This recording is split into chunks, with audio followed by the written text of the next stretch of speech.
In this episode, we're going to be talking about pride and apology. Welcome to that missionary life with the Jensen. This is episode 53, week 85, Pride and Apology. Welcome back to the show. I did move recently, so if you'd like to see the house that I am now living in, click down below to check out the room tour. This week we made desserts during church, saw some ducks,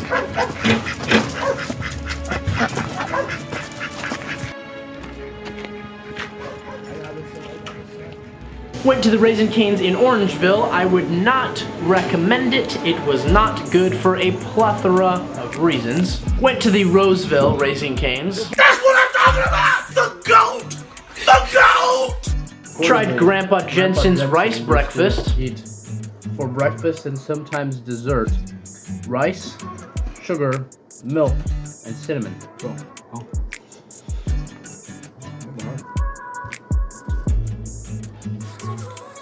Helped out at a street fair, and went to a gas station to get some goodbye treats because this week we are starting the keto diet. Well, I gotta be honest, the topic of pride came up a lot this week. It came up in our meetings, at church, and there was even a day where I realized how prideful I really am.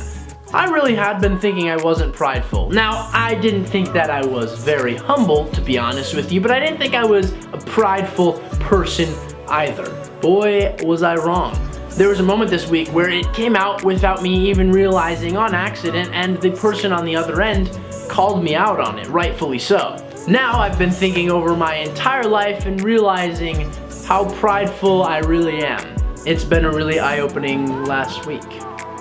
There's a really good talk written by Ezra Taft Benson and delivered by Gordon B. Hinckley, both prophets in their respective times, that mentions that there's no such thing as good pride.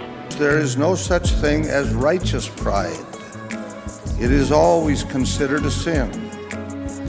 Therefore, no matter how the world uses the term, we must understand how God uses the term, so we can understand the language of Holy Writ and profit thereby.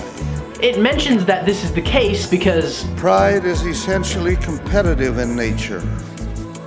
We pit our will against God's. When we direct our pride toward God, it is in the spirit of my will and not thine be done. perhaps there is no such thing as good pride. I can't seem to identify any. At least in my life, I think pride has always come forth in me being proud that I had succeeded over someone else in comparison to another person. It's really sad, to be honest. Proverbs 11:2 says, "When pride cometh, then cometh shame, but with the lowly is wisdom." The other thing about pride is that it causes us to not be able to improve in any way. Because we think that if we've already succeeded in whatever capacity is the max capacity, then we're not going to be desiring to learn, to grow, to experience. We will think that we're just the top stuff and that there's nowhere else to go. So we will not move forward. And if you're not moving forward, you're moving backward. Pride is all around us. With pride comes every single sin. When we put our will above God's will. It's a crazy concept that I thought I knew everything about, and now I'm delving into it. I want to try and find humility, the antidote for pride. The only attribute of which we cannot say about ourselves and it be true. Humility. I like it. I too am extraordinarily humble. So this week I'm going to try and find humility and fix a portion of my pride.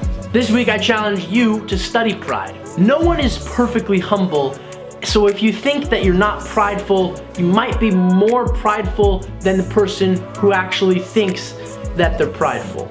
So as we push forward to try and find humility, to truly align our will with God's, and to not put ourselves over other people, we will come closer to Jesus Christ because Jesus Christ did perfectly God's will. So with that, we've reached the end. Previous episodes are linked down below, and if you'd like to check out the show as soon as it comes out or share the show with your friends, click the link down below to do so as well. I am open for comments or questions, of which I'll respond to next time. Remember that God loves you, and I do too. Have a great week.